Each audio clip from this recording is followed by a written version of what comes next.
Good evening, everyone. Thank you for joining us for this Trying Family Web Series session. We will begin momentarily.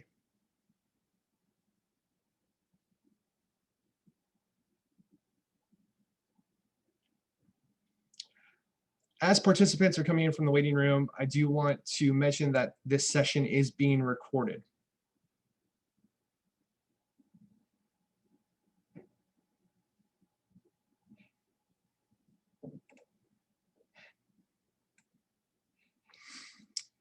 Throughout tonight's session, please feel free to utilize the question and answer feature, which is located at the bottom of your screen. We will make time at the end of tonight's session for a live Q&A, but we will also be answering questions throughout the session. So please feel free to utilize the question and answer feature at any point in tonight's session.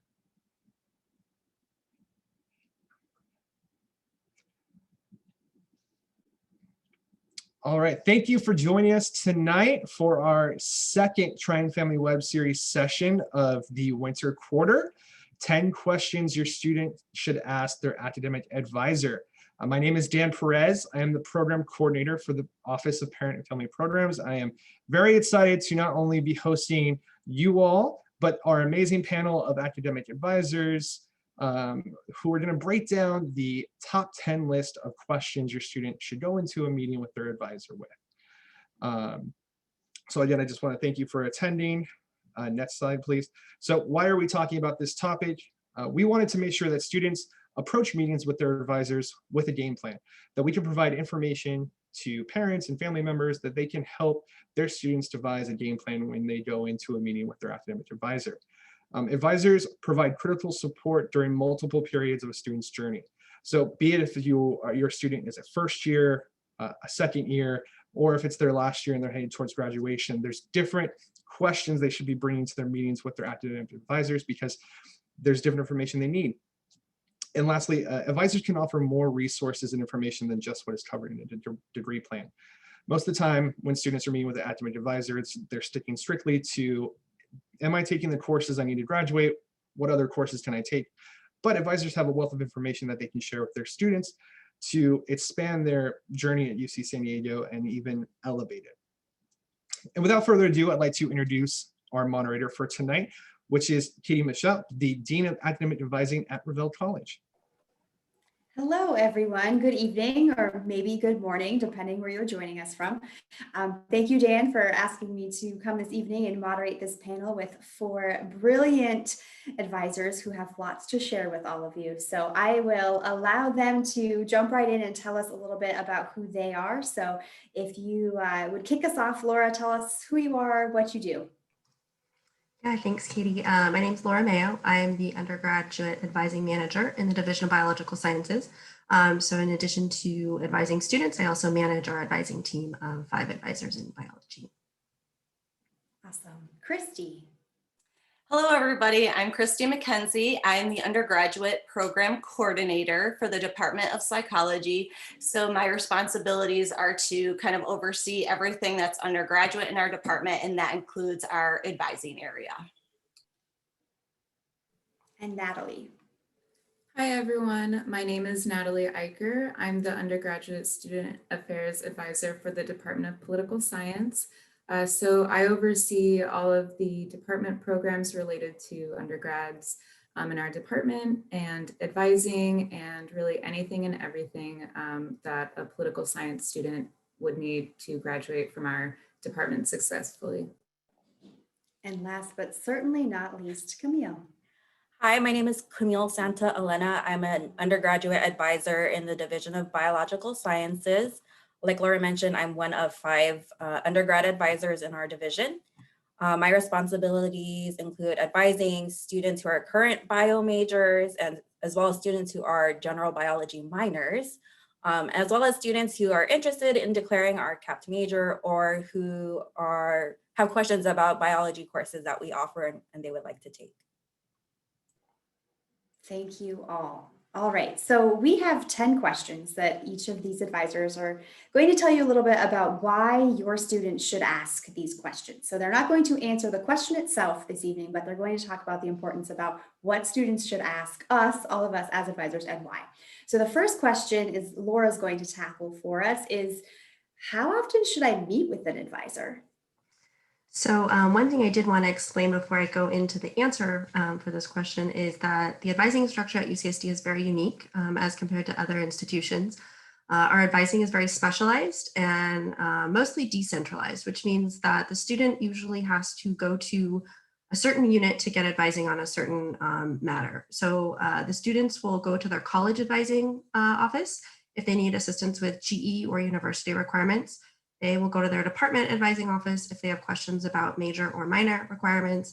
And then we have some other specialized advising offices on campus, such as Career Center, where students can get professional school or graduate school or employment advising. And then we also have offices like the Study Abroad office, where they have an advising team that assists students with identifying programs that they might want to apply to, and throughout the application process, pre-departure through post arrival back into the US.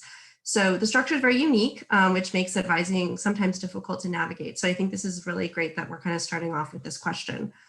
So it's really important that students ask, how often should I meet with an advisor? Because this will depend on a lot of things.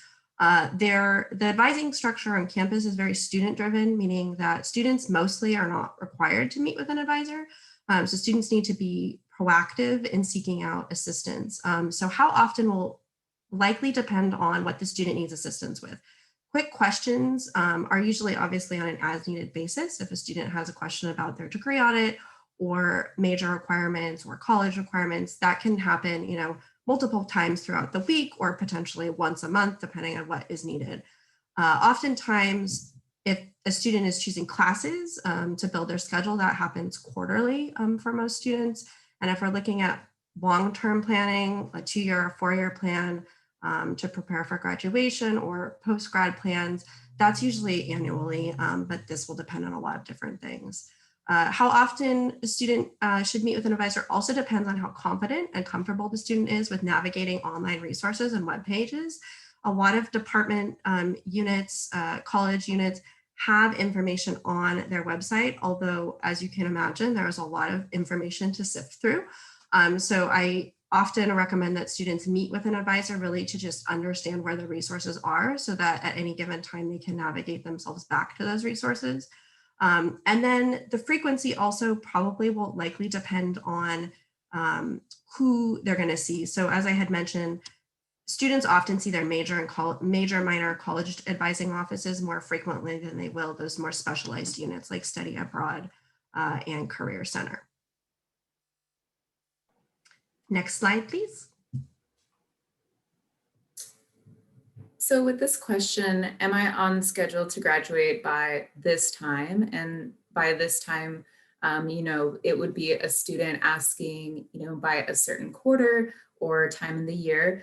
This is a really important question to ask an advisor, because this first clarifies to both the advisor and the student that they both understand the timeline that the student is thinking and hoping that they will graduate by.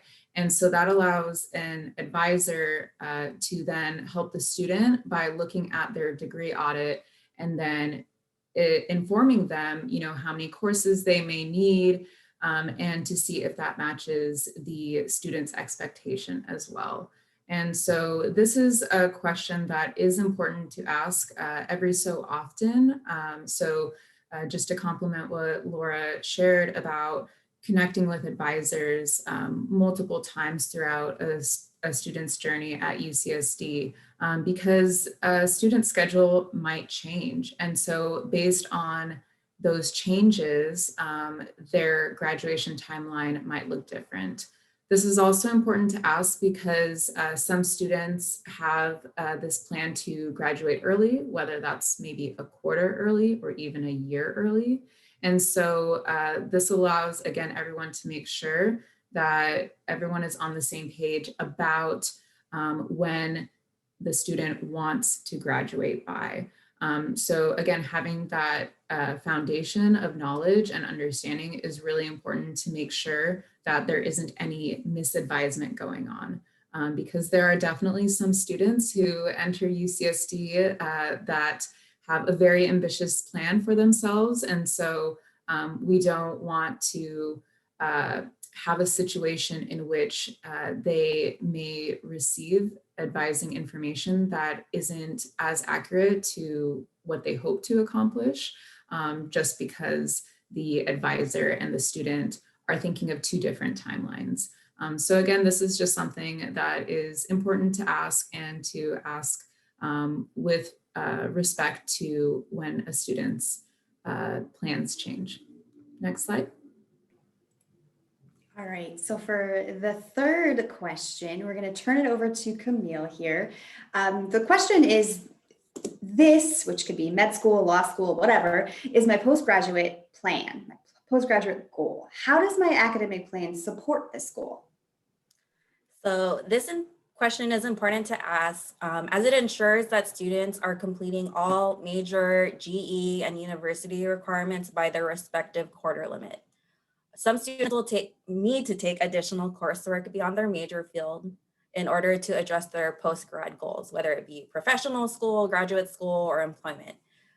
So knowing what additional coursework that may need to be taken ahead of time helps students build a balanced quarter schedules and plan courses into a long-term plan when they will be offered. When students discuss their post-grad goals with an academic advisor, it also helps us, the advisors, provide students with relevant experiential information, resources, and opportunities. So some major departments may offer career-related events or resources to their current majors, such as alumni networking events, but really it could depend on the department. So we encourage students to meet with advisors so we can discuss the department resources that are available, or refer you out to other campus resources that can provide information to you and your student about their post-grad goals. Next slide. A quick clarifying point, a couple of advisors have used the term GE, and if you're not familiar with that, it just stands for general education requirements. We like acronyms and abbreviations in advising, so if there's anything that we say that you're not sure what we mean, don't hesitate to ask in the chat. All right, so for question number 4, Christy, share with us your thoughts on why it's important to ask this question. To what extent can I pursue my own interests in the form of electives and exploring the offerings of different departments? So here at UC San Diego, you know, it's a large institution. We're a Division I research institution, and there's so many opportunities for students. We want them to take advantage. So while they could very easily just grab their major worksheet that tells them take class 1, 2, 3, 4, and they could just follow those steps, why would they do that? We don't want them to. We want them to be able to explore their interest or explore areas that they've maybe never even heard of or are not sure if they have an interest. Do I like communications? Would I want to take a chemistry lab? So they can do that in forms of elective classes.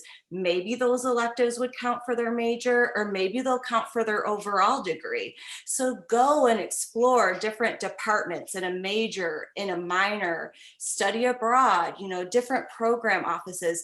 Make this a unique experience to an individual student, and encourage your students to do that. This is their one opportunity, in a sense, to explore college and to play, to go enjoy the opportunity and to explore different avenues.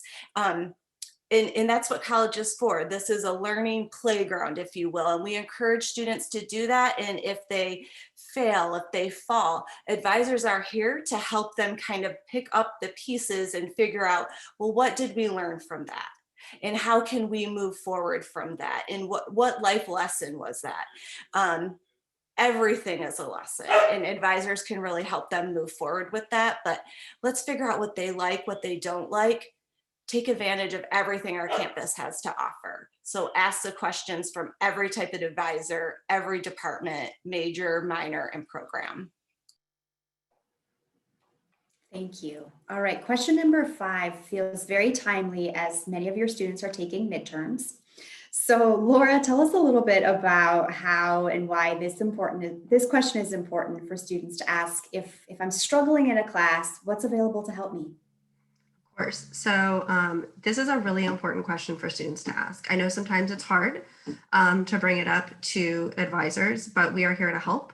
And we cannot help if we do not know students are struggling.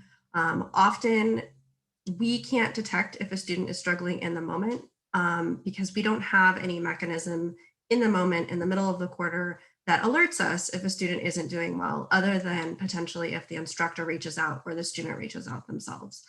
So it's really important because we can't help a student if we do not know they are struggling.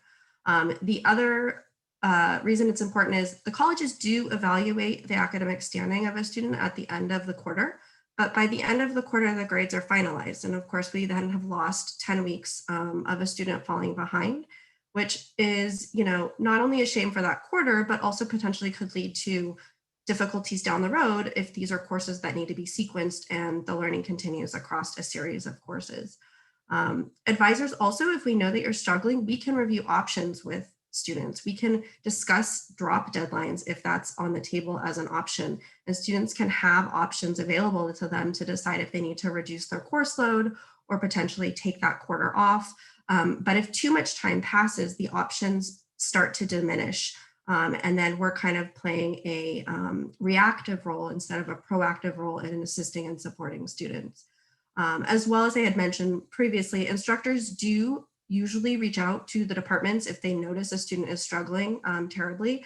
But sometimes we have instructors who are teaching very large classes, 300, 400, 500 students in a class. And so it's really hard to get every single student connected up from the instructor standpoint with the advising offices necessary.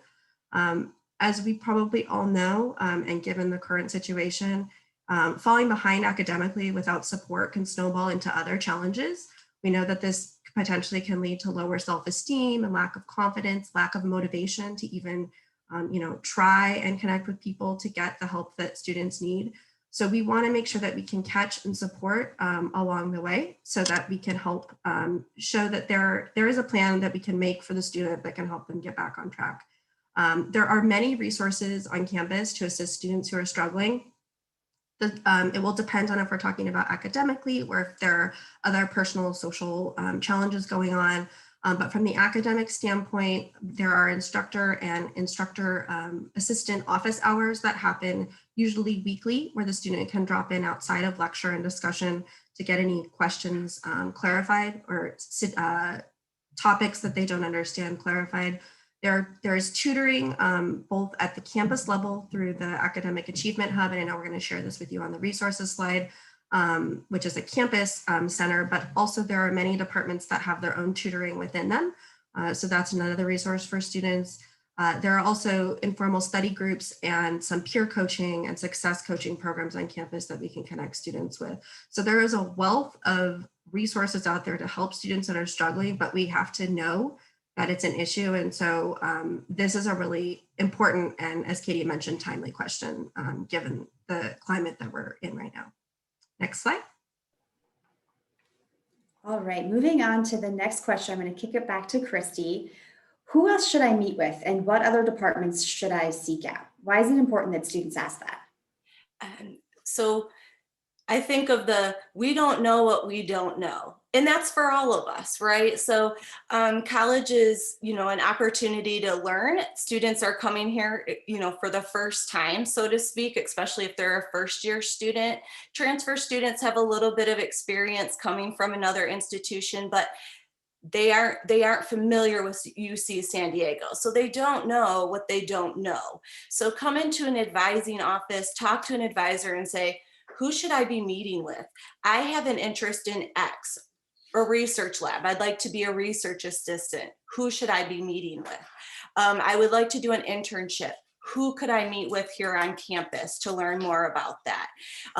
Talk to your advisors. Let them know what your interests are. Ask them who you should be meeting with because you don't know what you don't know.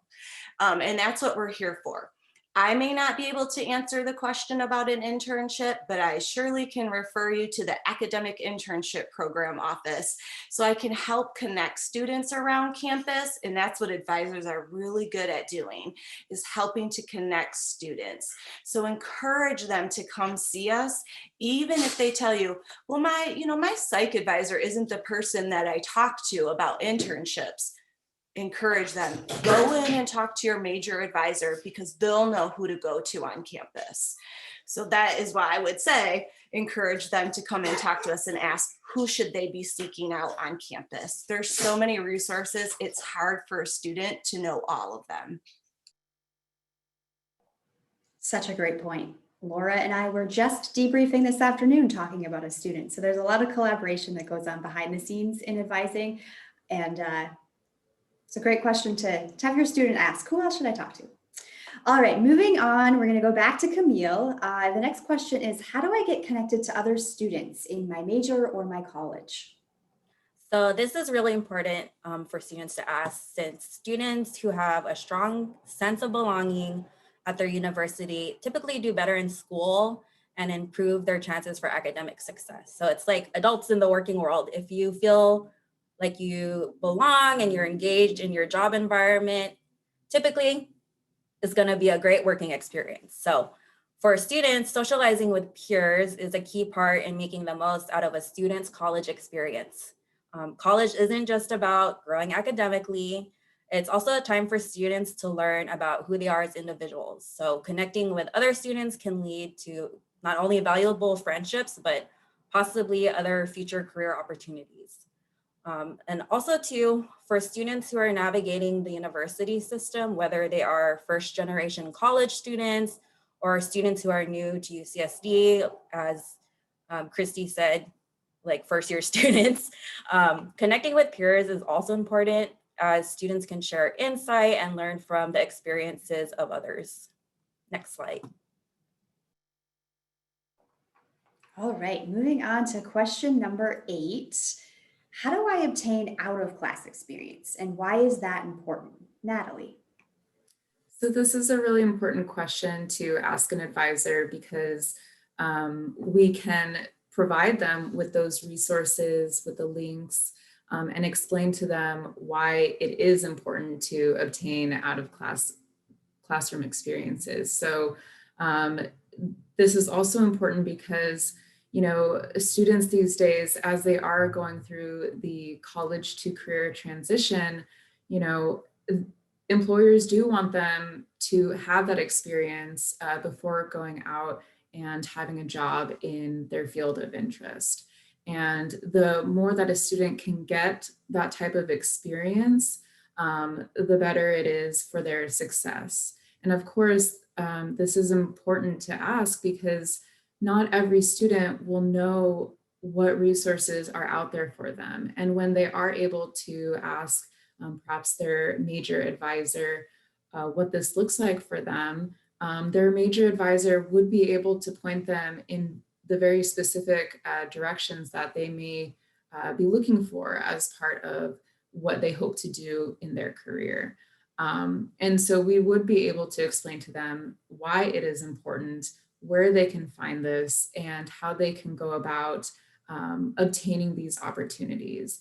And not only just giving them a list of where they can do more research, but even perhaps giving them a name of an individual person who works in a specific department or campus unit who would be able to help them out even further. Because when we're able to give them a specific person, it makes that transition a lot easier for the student, because at UCSD, there are so many different types of students that we see, students who come, you know, from perhaps low income backgrounds, who, or maybe coming from a first generation household. And so we want to be able to support them in any way we can. So for them to ask us this question is so valuable because we can give them these opportunities to explore further and really make a difference in their time at UCSD, both in and out of the classroom.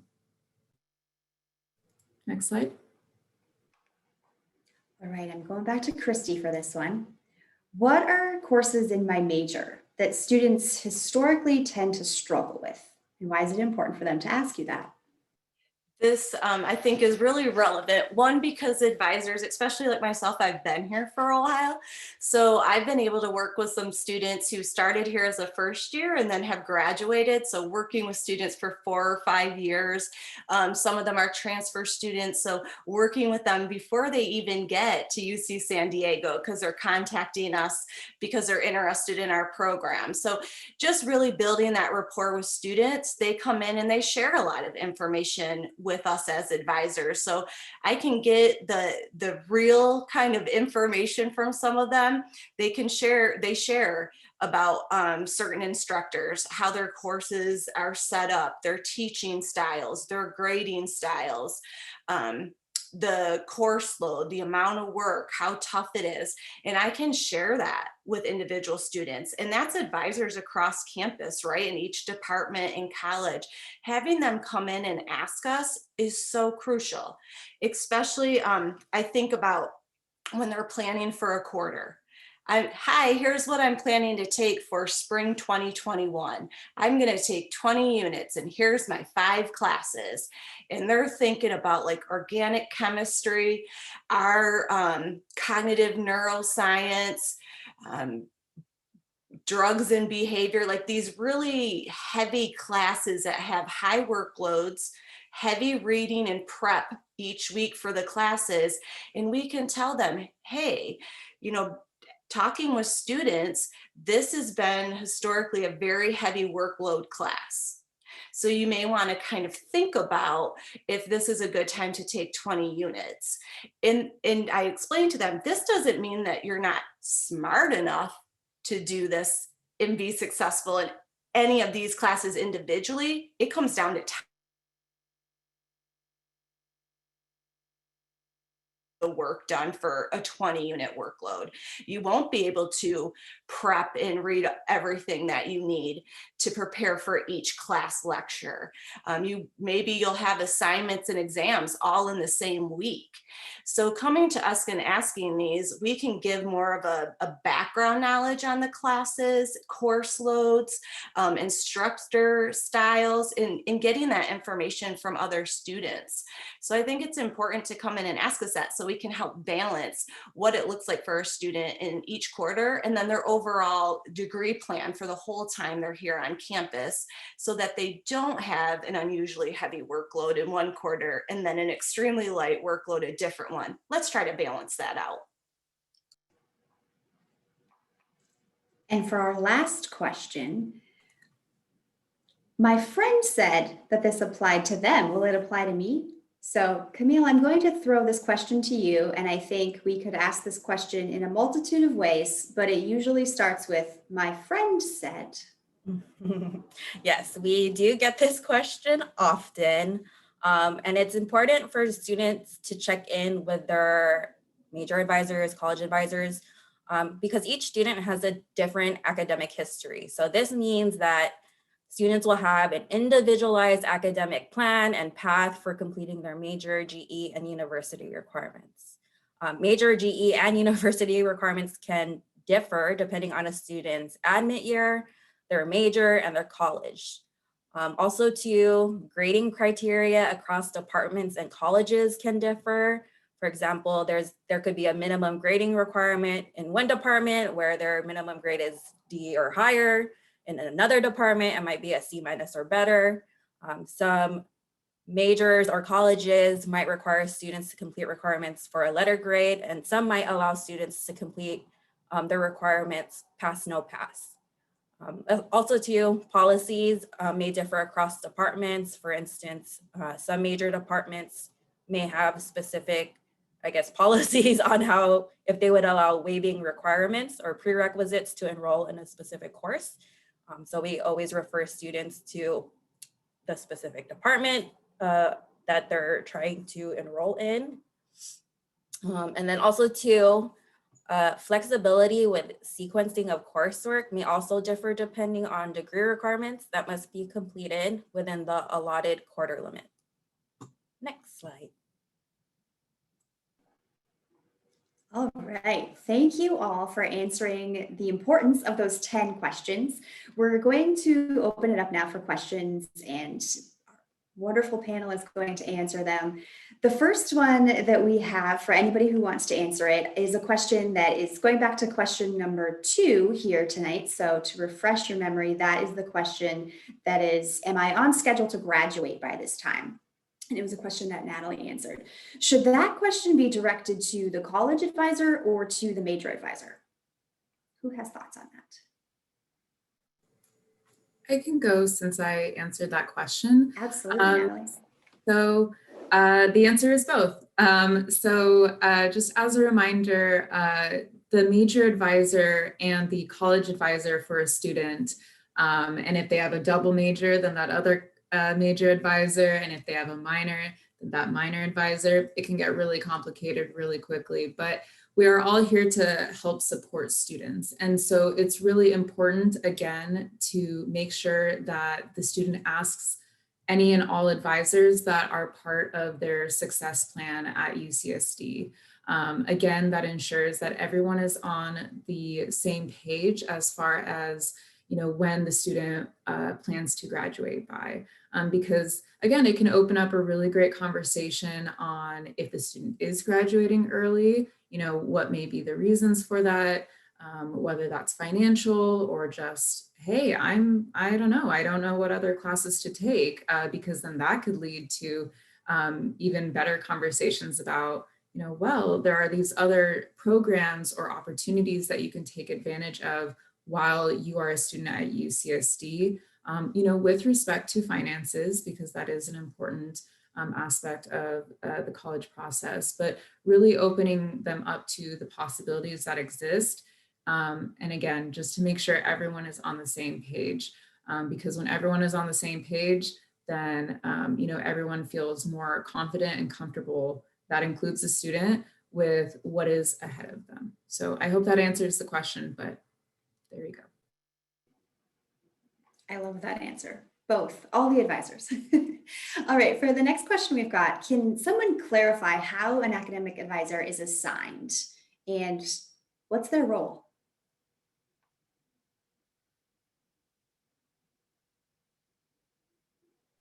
Yeah, Laura. I'll take this question. So again, this is going to be broad. It really depends on what we're talking about. So at the college level, and Katie, you can correct me if I'm wrong about this, I do not believe students are assigned to any one particular advisor. So if a student has questions about their general ed or university requirements and they want to meet with their college advising office, they will meet with whoever is next available. Essentially, all of the advisors have access to any type of advising notes that the student has in their record when they've met with other advisors, which is a really nice tool that we have available to us, so that if I'm, meeting with a biology major, I can see what potentially Katie has told the student about their general ed requirements. So we have a snapshot of a whole big picture of what's going on with the student. At the department level, this probably depends on the department, because I know in some departments, advisors are not assigned. For instance, in biology, they are not. So again, the student will see the next available person, because that helps us to see the most students possible in a timely manner. But there are other departments that might actually split their student caseload, where if you have last name A to K, you see one advisor, and L to Z, you see this other advisor. You also could have subsets of students, for instance, like if a department has an honors program or some type of specialized program, if the student is part of that specialized program, they might need to meet with that particular advisor to go over that too. And so it kind of just depends. A lot of times, if a student doesn't know who to go to for what, they can start with their college, and the college will then refer out. The same could be said if they feel more comfortable going to the department. Ultimately, they just need to ask who they need to see, and that's not a stupid question at all. As we talk about, advising services being decentralized, while that's a con in some ways, the benefit of that is that whoever that student goes to for whatever the advising service is, they're going to get very, very detailed information about that specific thing they're asking about. And so it is a benefit. We know it's tedious sometimes for students to have to go to multiple people. But ultimately who they see based on, assignment is really going to be dependent on who they're going to see and what that unit has stipulated as their advising structure. Thank you, Laura. The second part of that question, what is their role? If I had to answer it very quickly, I generally tell people I help students get a degree and figure out all of the steps along that process. But I'm sure one of the four of you have a more eloquent answer to that. So how do you describe to people what we do?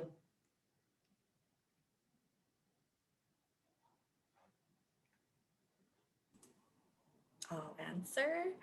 It might differ depending on the department, but overall, undergraduate advisors are here to help you figure out your plan and guide you to graduation if you have questions about meeting your graduation plan in 4 years or 2 years or 3 years and a quarter, depending on when you want to graduate. A lot of times students have questions about which courses they should take for like their major, or what courses are approved for their general education requirements. Academic advisors are here to help students kind of figure out what's approved for their major and their college. And also we're available to create long-term plans for students to make sure they're on track for graduation. So aside from academic planning, I do also want to add to going back to our 10 questions. We have knowledge about other resources and opportunities that are available to our students. So again, if you have a specific post-grad plan and you want to know how you could get experience as an undergrad, I definitely would encourage the student to meet with an advisor, whether it's like their major or their college, so we can give them more guidance on, what opportunities they can seek or who they should talk to. Thank you. All right, we are getting a few questions just related to contacting advisors, how to do it. And so this is a 3-part question, and anyone who's interested can answer any piece of this. But the first part is, let me see, I'm reading through this. So right now we're getting online question and answer with advisors, but in the normal world, do students speak with advisors in person? And now in this time of remote learning, how does a student virtually walk in to find an advisor? And then what advice do you have for students who are struggling to get a response or struggling to meet with an advisor? And unfortunately, the answer of cloning ourselves does not work. So I could take this one. go ahead, Laura. So the answer to the first question is yes. In what we deem normal times, students would be able to walk into an advising office and usually see somebody in person.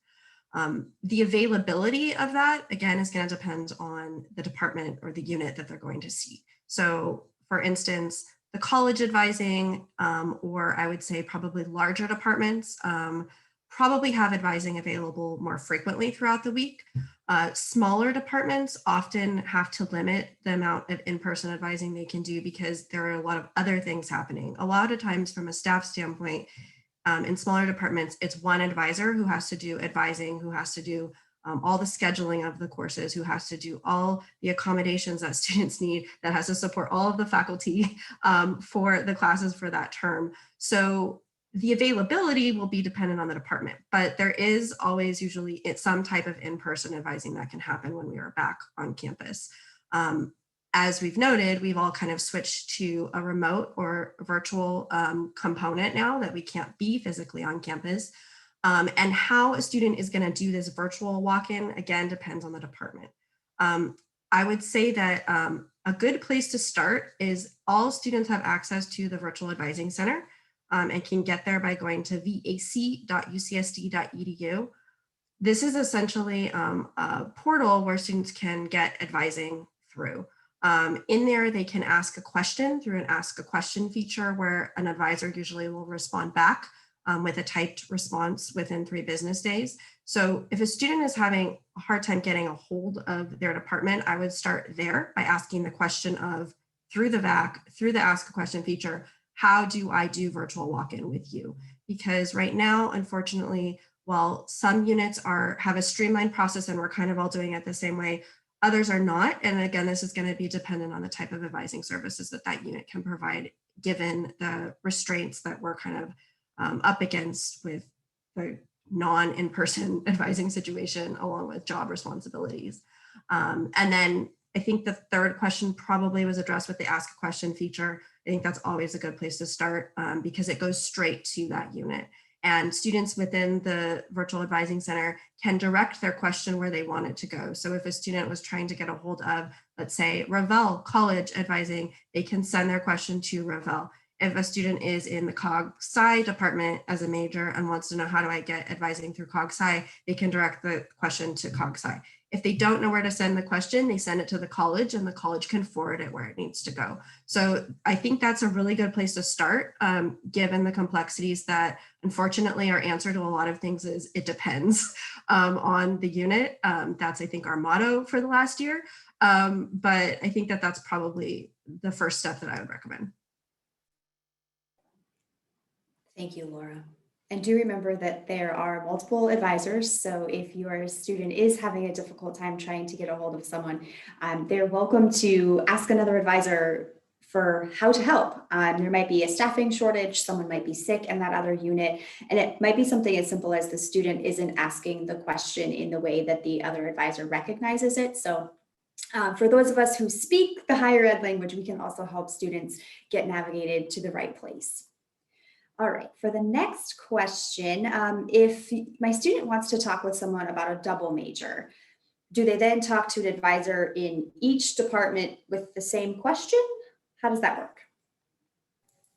I can take this as an advisor who actually does see a lot of double major petitions and signs off on them, just due to the unique nature of political science students, in which they are part of the social sciences and then often have a little bit more flexibility and freedom to double major with other departments. And that includes actually STEM departments and non-STEM departments too. So the answer is yes, they do talk to both of the department advisors. What we do recommend is that they first start with their home department. So that means the major advisor for which they are already a major for, to start that process to ensure that they know exactly what courses they need to complete that major. Then they would send a message to the major advisor, or the department, I should say, in which they are going to pursue that double major, that second major. And then again, that same process of learning about which courses they need to complete in order to finish off those major requirements, because sometimes there is an opportunity for classes to overlap, and it allows the advisors, both major advisors, to see what courses have already been completed. Some students don't realize that in their time at UCSD, or through maybe an AP exam, they have satisfied a requirement. So this is a great way to clear that up. And then after that, once those documents have been reviewed by both major advisors and approved, then they would speak to their college advisor to finalize that process. So it's kind of the same question, but a little bit different. So again, this just kind of goes back to the idea that everyone is on the same page. Thank you, Natalie.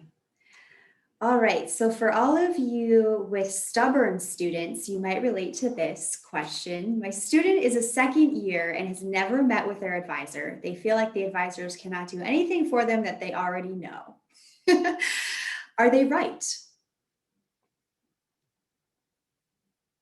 Who wants to tackle this one? I could try. So, sorry, hold on one second. Basically, as we mentioned in one of our 10 questions from earlier, the advising process, or structure at UCSD essentially is designed to support students. However, it's a student-driven process. So students aren't required to meet with their advisor, but we're here if students need additional clarification on anything or want to learn more about opportunities that are available to them. So while students aren't required to meet with an advisor, I don't think it hurts them to drop in once a year. And if they feel like they don't have questions that they need to ask, I would refer them back to this YouTube video, this PowerPoint, because we listed 10 questions that we recommend that they ask. And sometimes too, when students start that conversation with an advisor, it leads to other questions and other things that students didn't realize were available to them, resources, opportunities, et cetera. So I just encourage students to meet with their advisor. Can I add on to that? Absolutely. I think that is a great point about how it leads to other things. Oftentimes a student will come in with one question and the answer seems very simple, like what's the deadline to drop this or something like that. And because a lot of our advisors are very seasoned, they can make the connection of, okay, this is the deadline to drop this, but if you're planning on dropping this, you also probably need to talk to housing if you're on campus to decide if that's going to have any impact on your housing moving forward, or financial aid for the financial aid package and the minimum requirements. So we are able to make connections to other things that often students are not thinking about when they're coming in asking one specific question. And that's just one example. But our brains are thinking in an overall picture, not just specifically at that one question. And so while the student might think they know the answer to that because they can find the answer to their question online somewhere, or their friend might know that information, oftentimes we are going to be able to provide way more information than they actually probably even wanted to know when they came in. But I think it helps inform them based on their options and their academic plan with the university. And I would say, like, for psychology, we have student advisors. So sometimes students are like, for me, I'm a bit older, and they're like, oh, you're an old lady. Like, how can you help me? Or like, what do you know? You've been out of college for a while, right? So they enjoy talking to our student advisors, our peer advisors, we call them. And that's their own peers. They're juniors and seniors in college. They're taking the classes that the students are taking. They may have already taken a class, and they can give them feedback. Like, I'll just make it up, but like, take Psych 100 with Fred Rose and not so-and-so, because I love the way he teaches. Students just love him. He's great. So if it's they don't want to talk to a staff advisor, maybe you can entice them by saying, hey, go see if they have a student or a peer advisor and get some advice from a student. Sometimes that works a bit better. That's a great point, Christy. The next question is, my student is undeclared. Do they have an assigned advisor?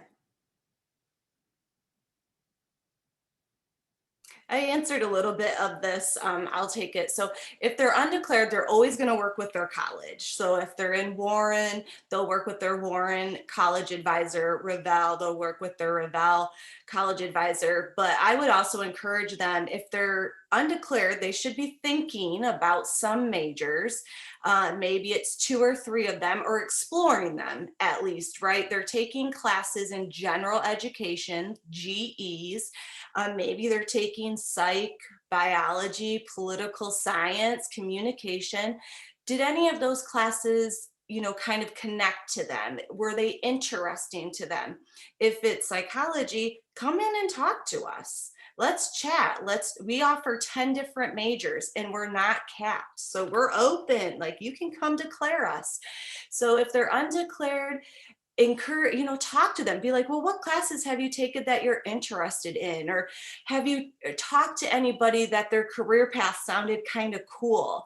And figure out what major that might connect with. Go in and see those advisors. We are open to undeclared students. We talk to prospective students. Sometimes we hear from juniors and seniors in high school. We talk all the time to prospective transfer students. I talk to San Diego City College, Mesa, Grossmont. We hear from them because they're like, hey, we love your psych department. We want to come there. Can I talk to somebody? We're not just for our majors or our minor students. That's what, we want students to explore our majors. So if they're undeclared, have them figure out what they're interested in. Come see a major advisor. Let us explore options with them. We might be a good fit, we might not be, but at least they're talking to someone. And if we're not the right fit, we can again refer them to somewhere that might be, to a department that might be a good fit. I wanted to add on to that for students who are undeclared. I think too, it's important to, one, figure out which majors they're interested in, but also to try to talk to those different advisors like within your first couple quarters at UCSD, even if you're not like 100% committed to a specific major, because at UCSD, we do have capped majors like Christy said. So for capped majors, if a student isn't currently declared that major, they might have the option to apply, but there are different screening requirements depending on the major. And sometimes with the screening requirements, there's a limit or a quarter in which they are able to apply, where like for biology, you have to apply within your first 6 quarters at UCSD. So I think the earlier the student can get the information about the eligibility requirements and how much time you have to complete them, it kind of helps them figure out like a game plan for planning their courses in the next couple of years. Thank you both for that. Okay, Christy, you have kicked up interest for peers. So how can students find a student or a peer advisor? Through the VAC? How do they do that? Yeah, so each department might be a little bit different, but I know for psych, again, our peers, especially right now, they've been working with us for 2 years, so they know so much. They are just well versed in kind of our whole department and our majors. So again, when we were on campus, they were kind of the first line of defense when you come in. They're at our front desk, so you can talk to them. If they can't answer your question, then you would get to be able to see a staff advisor. And we do that because sometimes students have a quick question like, I just need to submit this form, or hey, I just need to know when the drop deadline is. So if they're quick questions, they can answer them. If it's something more involved, then they'll pass them off to a staff advisor. And for psychology right now, we have walk-in advising hours that we're doing via Zoom, and our peers help us with those. So if you were to come and you get me as a staff advisor and you're like, oh, well, I have some questions, for a student, I can pass you back over to that different Zoom room and get you to one of our peer advisors. So feel free to ask. While it may, be awkward or uncomfortable, just always encourage your student to ask for what they're looking for. We're never going to be offended, and we don't know what you're looking for unless you ask us. I would much rather have a student go, I don't know what I need, but I want to hear from somebody like, what computer programming course should I take based on the fact that I have literally no experience? Well, I'm not in computer science, but I know they have a placement web page, like a placement course web page that I can refer, students to, and then I can say, you know what, Joey, our peer advisor, just took a class. Let me get you over to his walk-in advising room. So just ask the question. There's never a dumb question. There's a chance that we might not even know the answer, and I have to go ask one of my colleagues. So it's totally fine. Nobody knows everything, and we're here to help. But peer advisors ask when you check in on the VAC, when you do a walk-in advising appointment or set up an advising appointment, ask for a student advisor, and we'll be happy to make that happen for you. And if I can speak on behalf of all 7 of the colleges, which is a little scary, but the same goes for college advising. We all have peer advisors, and if your student would rather talk to a student to start that conversation, we can absolutely do that. All right, I want to say thank you so much to the four of you for all of your answers to questions, like being willing to be put on the spot a little bit. That is all the time we have for questions this evening, but we wanted to leave you with some resources. So if you take nothing else away from this, here are 6 resources. These are publicly available. You can search it, your student can Google it, but these are 6 things that we wanted to leave you with that can really help your student understand how to connect with advising and the value of that. So first off, the Academic Plans website has quarter by quarter templates available for every major and every college if your student started as a first-year student or as a transfer. The department advisor list is publicly available. You can see who that person is that your student should be working with depending on their major or their minor or their double major. The college advisor directory also has the list of every person that works in the 7 colleges advising units. The Academic Achievement Hub is available to help students with academic resources like tutoring. It's a great place to start if your student is struggling and needs a little bit of help in classes. The Center for Student Involvement is the landing page if your student is looking for anything to get involved outside of the classroom. And then the Research and Applied Learning, or the REAL portal, is a place where students can look for research opportunities, experiential learning, other opportunities outside of the classroom.